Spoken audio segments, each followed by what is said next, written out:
क्या खत्म होने वाली है दुनिया? जोशीमठ से मदीना तक दे रहे संकेत, क्या सच होने वाली है न्यूटन की भविष्यवाणी? क्लाइमेट चेंज ने भारत में दरका दिए पहाड़, सूखे सऊदी में लादी बाढ़, कुरान में लिखी हकीकत या गीता की सत्यवाणी? चीन की वजह से खत्म हो जाएगी दुनिया, अमेरिका दुनिया को कर देगा बर्बाद, भारत को अब बनना होगा विश्व गुरु। हम अपने बड़े बूढ़ों से सुनते आए हैं कि कलयुग का अंत करीब है। वो कहते रहते हैं कि इंसान अब इस दुनिया में रहने लायक नहीं बचा। तो क्या हम और आप जब अपने घर में बैठे मैच देख रहे हैं, ऋषभ के वापस आने की दुआ और बुमराह के बाहर जाने पर बहस कर रहे हैं, ऑफिस में काम कर रहे हैं और दुनिया में अगली पीढ़ी के लिए इंतजाम में जुटे हैं, इस सब के बीच दुनिया अपने अंत की ओर बढ़ रही है। सवाल ये भी कि क्या अब धर्म के साथ साथ साइंस ने भी ये मान लिया है और इसका सबसे बड़ा जिम्मेदार कौन है? दुनिया के अंत की दो निशानियां जो धर्म ग्रंथों से इस कड़ी को जोड़ती हैं, हमें घटित होती दिखती है। पहला जोशीमठ में धरती का फटना और दूसरा हमेशा सूखे की मार झेलने वाले सऊदी में बाढ़ का आना। महान वैज्ञानिक न्यूटन ने 1704 में एक नोट लिखा था जो उनकी मौत के बाद मिला, जिसमें लिखा था कि दुनिया 2060 में खत्म हो जाएगी। उन्होंने ये भविष्यवाणी धार्मिक गणनाओं और साइंस के मानकों को आधार मानकर की थी। कलयुग के अंत का विवरण करते हुए गीता में एक श्लोक मिलता है, अनावृष्टया विनश्यन्ति दुर्भिक्ष कर पीड़िता शीत वाता तप प्राविड हिमैर न्योन्यतः प्रजा।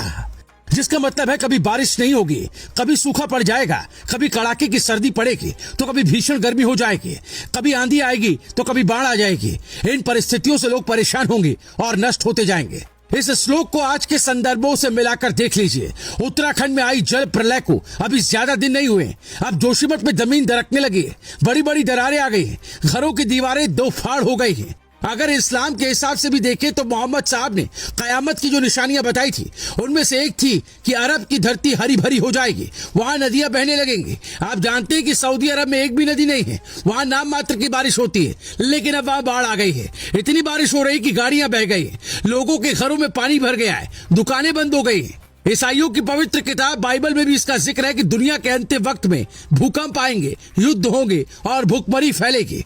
कुछ साल पहले महान वैज्ञानिक स्टीफन हॉकिंग्स ने भी भविष्यवाणी की थी कि 600 साल में दुनिया खत्म हो जाएगी।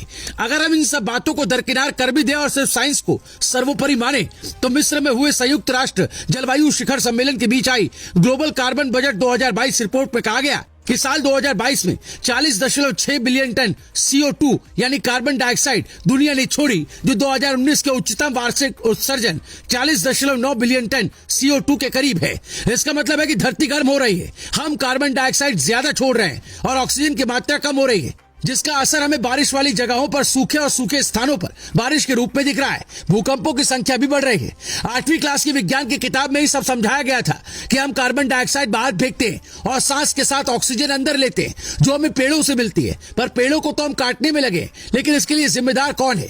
कम जानकारी रखने वाले लोग मानते हैं कि भारत में ज्यादा जनसंख्या है, इसलिए हमारे यहाँ ज्यादा प्रदूषण होता है। लेकिन आपको जानकर हैरानी होगी कि 2022 की रिपोर्ट के मुताबिक दुनिया में सबसे ज्यादा 31% कार्बन डाइऑक्साइड चीन ने छोड़ी, 14% अमेरिका ने, यूरोप ने 8% और भारत ने मात्र 7% कार्बन डाइऑक्साइड छोड़ी है।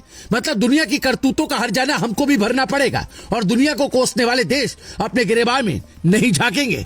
Report global Bharat TV.